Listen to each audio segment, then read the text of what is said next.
Conta uma história pra mim, conta uma história pra mim, uma história que tenha começo, meio e fim. Conta sem demora pra botar pra fora, tintim por tintim. A Baiomi, o reluzir dos encontros preciosos. Olá, bom dia! Eu sou Rita Falcão e gosto muito de contar histórias. E esse conto africano é um dos meus preferidos. Vamos ouvir?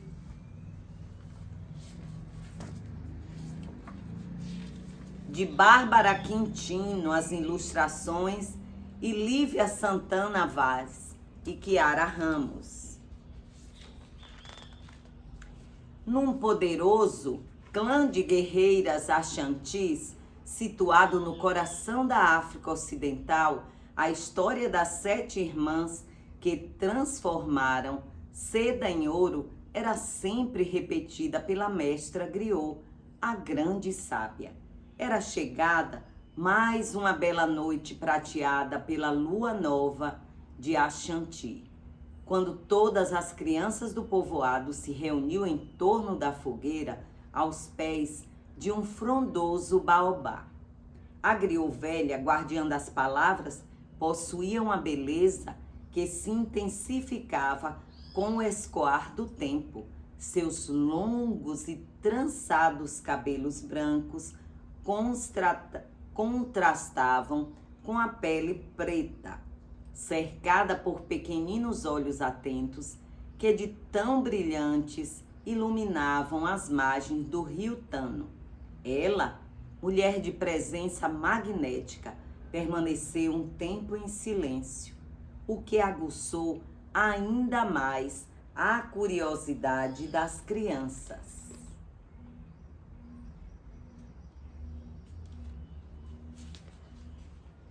A mestra griot pediu a bênção e licença à ancestralidade e abençoou os mais novos, como tradicionalmente fazem as pessoas das religiões afro-brasileiras. Depois entoou uma amada cantiga que há muito tempo havia aprendido com as mais velhas. Antes do conto, o canto. Nós somos porque fomos, nós somos porque seremos. Eu sou porque nós somos e assim resistiremos. As crianças sorriam, batiam palmas, cantavam, regidas pelo expressivo olhar da griot. Aos poucos, o restante do povoado foi se aproximando e encorpando um alegre coro. Aquela melodia era um conhecido prelúdio para as pessoas mais velhas, a história dos 7 novelos. A cada vez que ela era recontada, uma nova lição engrandecia o espírito de quem a ouvia. Naquela noite, a velha guardiã das tradições estava especialmente interessada nas crianças que não conheciam o conto. Estas, por sua vez, chegavam a prender a respiração, à espera do grande momento que foi descortinado pela griot, de voz firme e acolhedora. Era uma vez.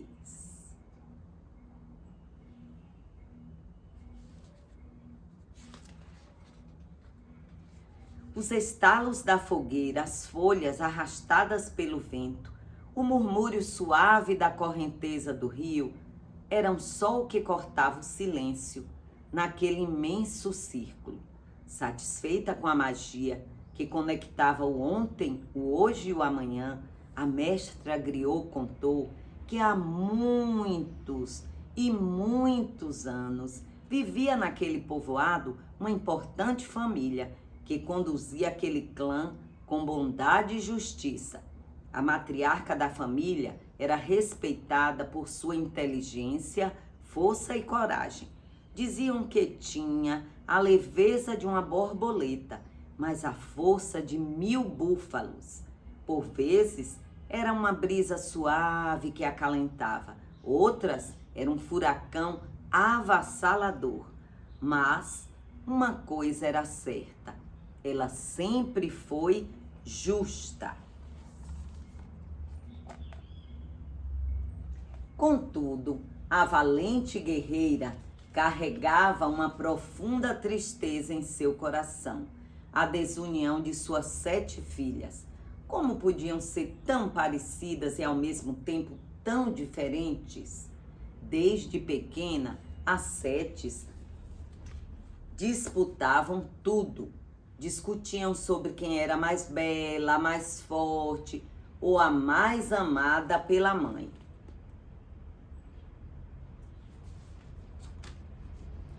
Já órfãs de pai, as irmãs tiveram que enfrentar também a perda da mãe, que não resistiu ao desgosto de testemunhar suas tão amadas filhas em conflitos vaidosos, individualistas e materialistas. Sem anúncio ou prévios sinais, a matriarca fez a passagem enquanto dormia, juntando-se às suas ancestrais.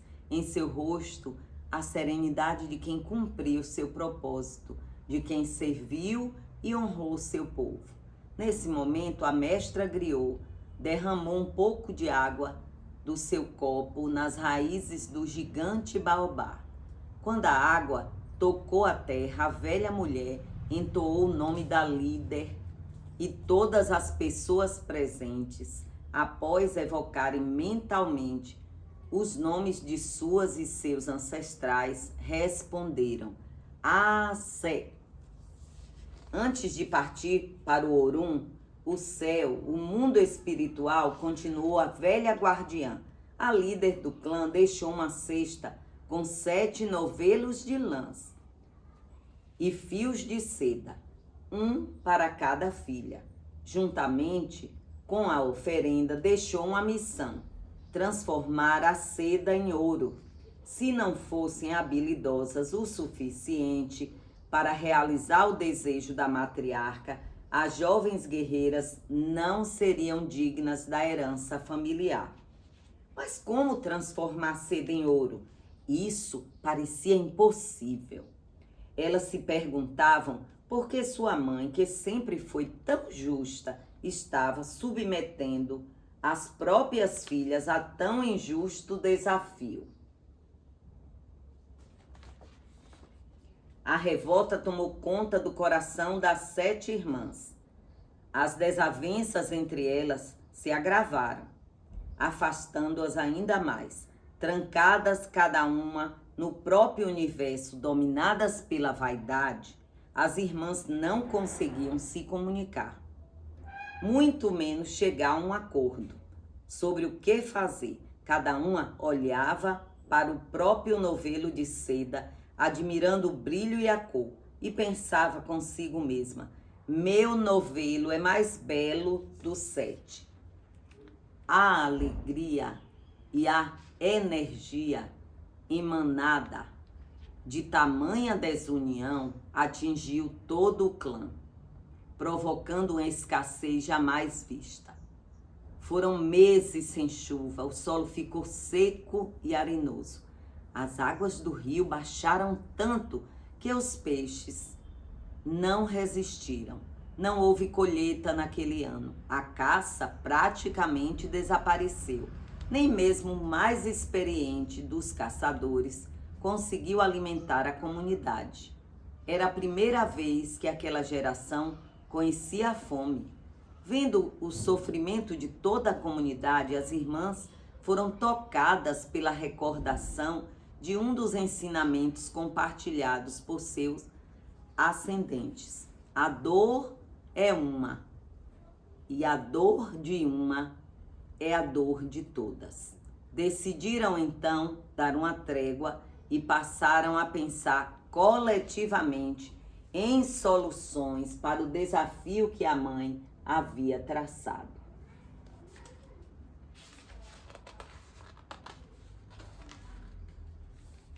Reuniram-se na sala onde costumavam fazer as refeições. Seguindo a tradição, sentaram-se no chão, formando um círculo. Após fitarem os lugares habitualmente ocupados pelos seus pais, cada uma colocou seu novelo no centro da roda. Ficaram por horas, debateram, mas não chegaram a uma solução. E como quem tem apenas uma única flecha para acertar o alvo, pediram orientação às ancestrais. Depois de agradecerem pelo último acarajé, que repartiram igualmente entre si, e lembraram em silêncio que aquela era a comida favorita da sua mãe. Foi quando uma borboleta multicolorida pousou no centro da roda e, batendo graciosamente as asas, alçou um voo que indicava uma direção. As jovens acompanharam o trajeto da borboleta, que se acomodou na cumieira de uma das casas mais conhecidas do povoado, a da anciã conselheira. Tão ligeiras quanto aquela aparição, as irmãs tiveram ao mesmo tempo uma forte intuição e disseram: Iecobisa Abereal. Vamos consultar a anciã.